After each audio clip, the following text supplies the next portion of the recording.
Presidente ng Sunrise Events. First of all, sa mga viewers ng Sports Corner PH, pakipaliwanag nyo sa amin itong rock and roll running series na magaganap this coming November po. Magandang umaga sa lahat ng mga fans ni Gab. Ang ating rock and roll running series is gonna be happening on November 24 sa City of Manila. May 42K, 21K, 10K, and 5K.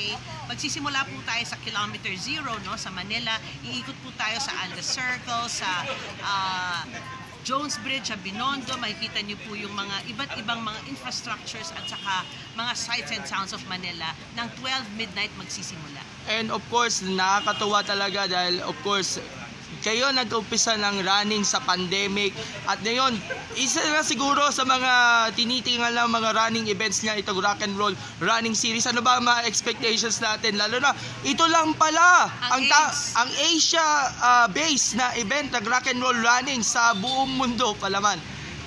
Basically, you can for sure see na meron tayong mga hydration stations, well stocked yan. Aside from that, meron tayong iba't ibang klaseng musika all over the coast. May live band, may DJ, may mga karaoke, ganyan. Para mag-enjoy ang mga tao sa panahon ng Kapaskuhan.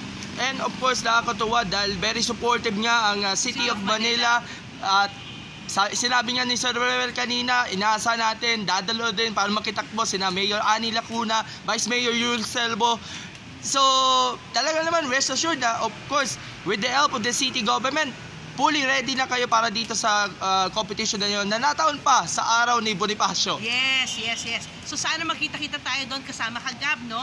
Hanapin talaga kita. So, see you po. Registration is still open. Lastly, last weekend, 5150 triathlon sa Dapitan. Hindi ko tinanong kanina sa PSA forum. So, what's your assessment nga pala dito sa 5150 triathlon na ang nagkampiyon dito sina Matthew Hermosa at si Nicole Andaya? Very good ka dyan. Sinusubaybayan mo kami, no? Napakaganda ng Dapitan. At saan ang Dapitan? Nasa Zamboanga del Norte siya. The race went on very, very well. It's actually the fastest 5150 course in our entire series. Tapos, mabait ang mga tao, magaling ang mayor, magaling ang LGU, at meron pang history na kasama kasi doon nag-stay si Jose Rizal ng 4 na taon ng Excelsior. So, ang dami niyang nagawa. Aside from may karera, may racecation, may history class pa. Of course, at anong susunod na 5150 triathlon na aasahan natin? Well, nagbukas kami today ng 5150 Bohol. So magkita-kita tayo sa 5150 Bohol in 2025. Tapos meron kami mga bagong karera, may mga bago kami i-announce. At itag mo ko sa video na to, ha?